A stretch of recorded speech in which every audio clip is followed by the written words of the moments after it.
ಅಲ್ಲಿ ಹೊಲಸಿತ್ತು. ಆ ಒಳಗಿನ ಹೊಲಸು ತೆಗೆದಾಗ ಅದು ಶುದ್ಧ ಆಗ್ತದ ಬಾಡಿ. ತಿಳ್ಕೊರಿ, ನಿಮಗೆ ಮಲ ಶುದ್ಧಿ ಆಗ್ತದ. ಮಲ ಶುದ್ಧಿ ಆಗದೆ ಒಳಗೆ ಉಳಿತಪ್ಪ ಅಂದ್ರೆ ಅದು ಹೊಲಸು ಕೂಡ ನಿಮ್ಮ ನೋವಿಗೆ ಕಾರಣ ಆಗ್ತದ, ಅನ್ಈಜಿನೆಸ್ಗೆ ಕಾರಣ ಆಗ್ತದ. ನೋಡಿಬೇಕಾರ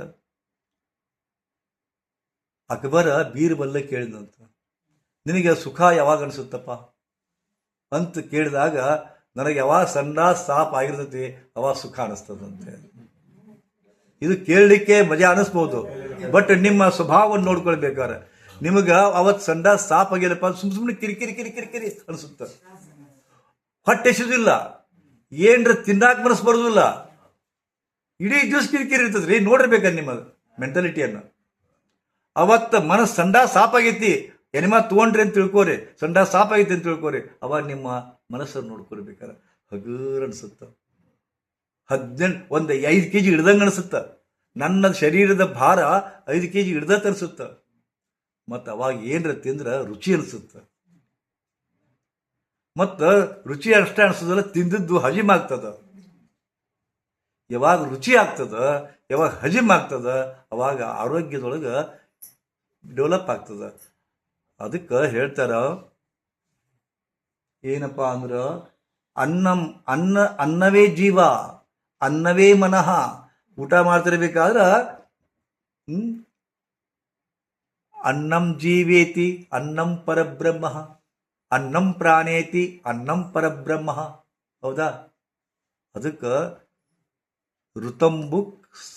ಋತಂಬುಕ್ ಮಿತಂಬುಕ್ ಹಿತಂಬುಕ್ ಅಂತಾರೆ. ಮಿತವಾದುದನ್ನು ತಿನ್ರಿ, ಸತ್ವವಾದುದನ್ನು ತಿನ್ರಿ, ಹಿತವಾದುದನ್ನು ತಿನ್ರಿ ಅಂತಾರೆ. ಯಾತಕ್ಕಪ್ಪ ಅಂದ್ರೆ ಹಂಗೆ ತಿಂದಾಗ ನಿಮ್ಮ ಮಲ ಶುದ್ಧೀಕರಣ ಹೊರಗೆ ಹೋಗ್ತದೆ. ಯಾವಾಗ ಮಲ ಶುದ್ಧೀಕರಣ ಆಗ್ತದ, ಎಷ್ಟೋ ರೋಗ ಹೋಗ್ತವೆ.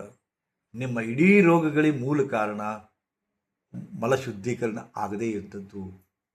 ಜಗತ್ತಿನೊಳಗೆ ನಾ ಪದೇ ಪದೇ ಹೇಳ್ತಾ ಇರ್ತೀನಿ, ಜಗತ್ತಿನೊಳಗೆ 3 ರೋಗಗಳು ಬಾಧಿಸ್ತಾ ಇದ್ದಾವೆ. ಯಾವ ರೋಗಗಳು? ಒಂದು, ಯಾರಿಗೂ ಸಂಡಾಸ ಸಾಪ ಆಗ್ತಾನೇ ಇಲ್ಲ. ದೊಡ್ಡ ಪ್ರಾಬ್ಲಮ್ ಅದು. ಅದಕ್ಕೆ ಅನೇಕ ಕಾರಣ ಅದಾವೆ. ನೀವು ತೆಗೆದುಕೊಳ್ತಕ್ಕಂಥ ಗುಳಿಗೆಗಳು ಕೂಡ ಕಾರಣ ಆಗ್ತಾವೆ. ಎಲೋಪತಿಕ್ ಗುಳಿಗೆ, ಆಯುರ್ವೇದ ಗುಳಿಗೆ ಆಗಲ್ಲ, ಖಂಡಿತವಾಗಿ ಹೇಳ್ತೀನಿ, ಅದು ಸೈಡ್ ಎಫೆಕ್ಟ್ ಅಂತೀವಿ ನಾವು ಅದಕ್ಕೆ. ಹೌದಾ? ಕೆಲವು ಅಲೋಪತಿಕ್ ಗುಳಿಗೆಗಳು, ಮತ್ತು ಅದರ ನೀವು ಒಂದು ಕೆಲಸ ಮಾಡ್ತಿರಲ್ಲ, ಸರಿಯಾಗಿ ನೀರು ಕುಡಿದಿಲ್ಲ. ಗುಳಿಗೆ ತೊಗೊತೀರಿ, ಆ ಕಡೆಗೆ ಅಡ್ಡಾಡ್ತೀರಿ, ತಗೋಬೇಕಾದಷ್ಟು ನೀರು ತಗೊಳ್ಳೋದಿಲ್ಲ. ಯಾವಾಗ ಸರಿಯಾಗಿ ನೀರು ಕುಡಿದಿಲ್ಲ, ಅದು ಒಂದು ಕಾರಣ ಆಗುತ್ತೆ ಮಲಬದ್ಧತೆಗೆ. ಹೌದಾ? ಮಲ ಸರಿಯಾಗಿ ಸಾಫ್ ಆಗೋದಿಲ್ಲ. ಅರ್ಧ 2ನೇದ್ದು, ನಿಮಗೆ ನಿದ್ದೆ ಸರಿಯಾಗಿ ಬರ್ತಾ ಇಲ್ಲ. ನಿದ್ದೆನೇ ಬರೋದಿಲ್ಲ ನಿಮಗೆ. ಯಾಕೆ? 108 ಚಿಂತೆ. ನನ್ನ ಗಂಡ ಹಂಗೆ ಯಾಕೆ ಅಂದ? ಒಂದು ವಿಚಾರ, ನನ್ನ ಗಂಡ ಹಿಂಗೆ ಅನ್ನಬಾರ್ದಾಗಿತ್ತು, ಯಾಕೆ ಅಂದ? ನನ್ನ ಮಗಳಿಗೆ ಗಟ್ಟಿ ಮಾಡಕ್ಕೆ ಬಂದಿದ್ರು, ಹೊಳ್ಳಿ ಯಾಕೆ ಹೋದ್ರು?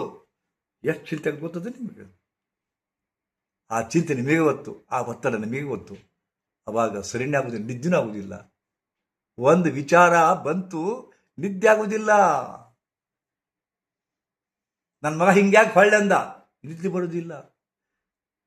ನನಗೆ 60 ವರ್ಷದ ಅಂಗಡಿದು ಈಗ ಯಾಕೆ ನನಗೆ ಅಂಗಡಿ ಬಾಧ ಆಗ್ತದು?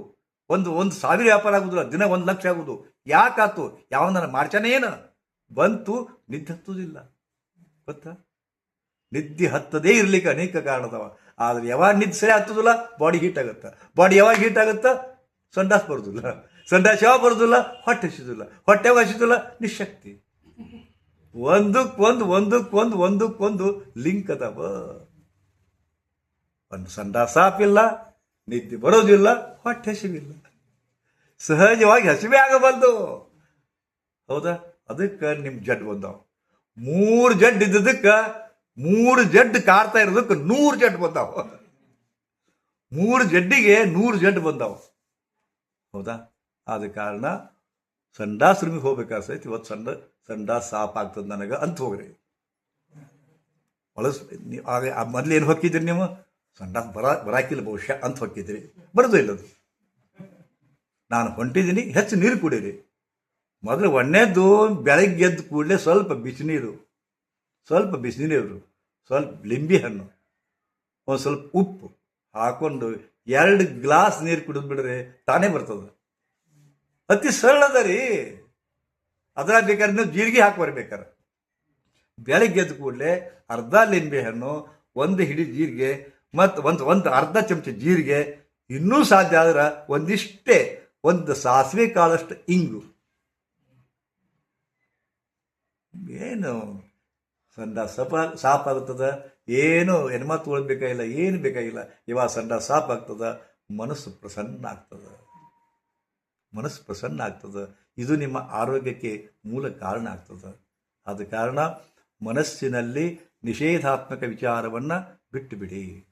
ಇದು ಮೊಟ್ಟ ಮೊದಲು ನಿಷೇಧಾತ್ಮಕ ವಿಚಾರ ಬಿಟ್ಟುಬಿಡಿ. ಹೋಗಿ ಮಕ್ಕೊಂತೀರಿ, ವಿಚಾರ ಮಾಡಬೇಡಿ. ಆಕೆ ನಿದ್ರಾದೇವಿ ಭಾಳ ಶಾಣೆಕದಾಳ ಮತ್ತು ಭಾಳ ನಿಮ್ಮನ್ನು ಪ್ರೀತಿ ಮಾಡ್ತಾಳೆ. 9 ಗಂಟೆ ಆಗನ ಬರ್ತಾಳಾಕಿ, ತಂಗಿ ಮಕ್ಕು ಅಂತಾಳಾಕಿ.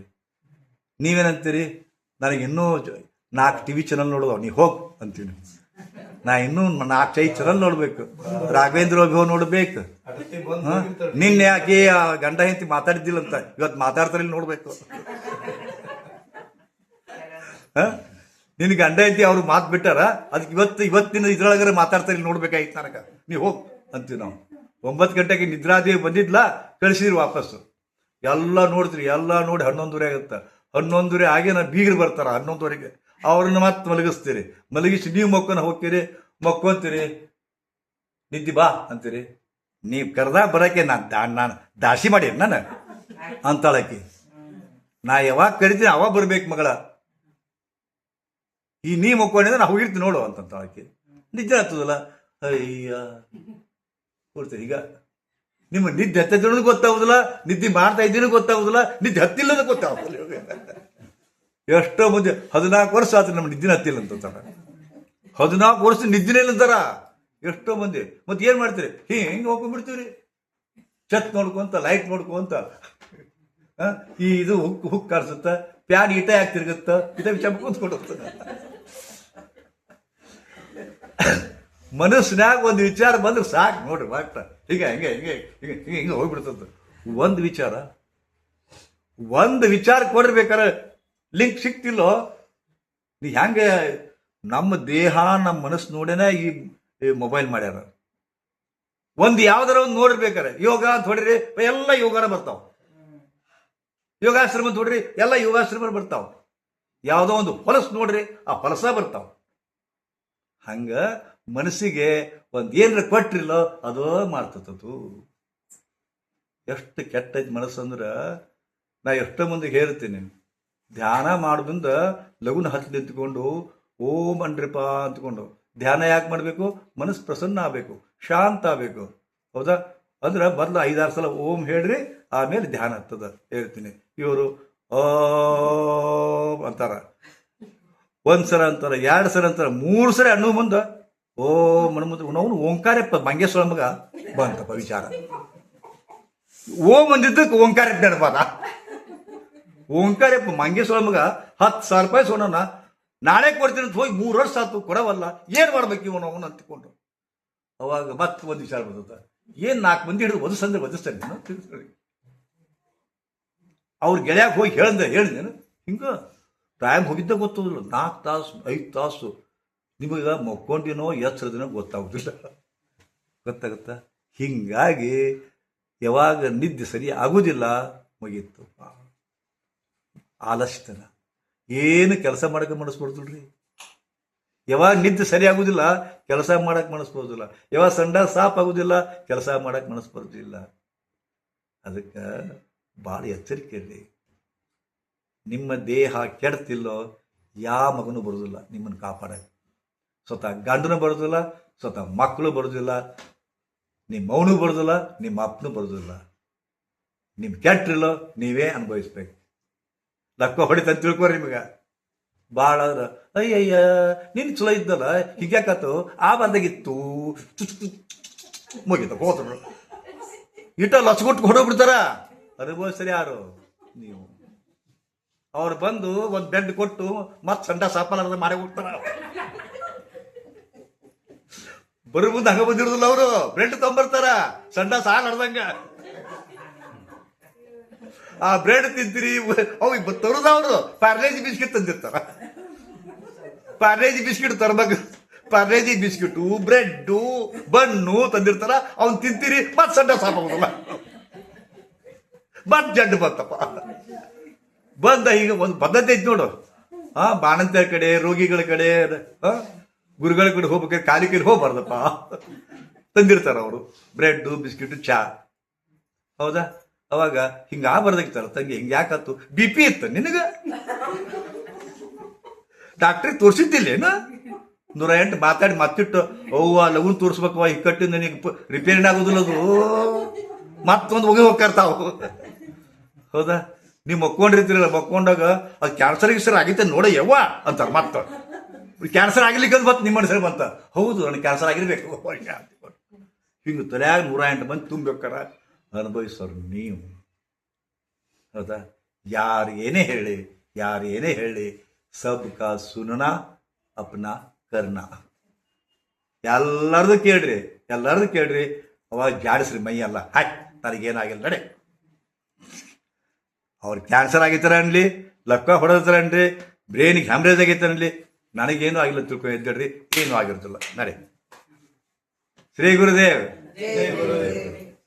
ಒಂದು ಓಂಕಾರದ ಮೂಲಕ ಕ್ಲಾಸ್ ಮುಗಿಸ್ತಾನ. ಒಂದು ಓಂಕಾರ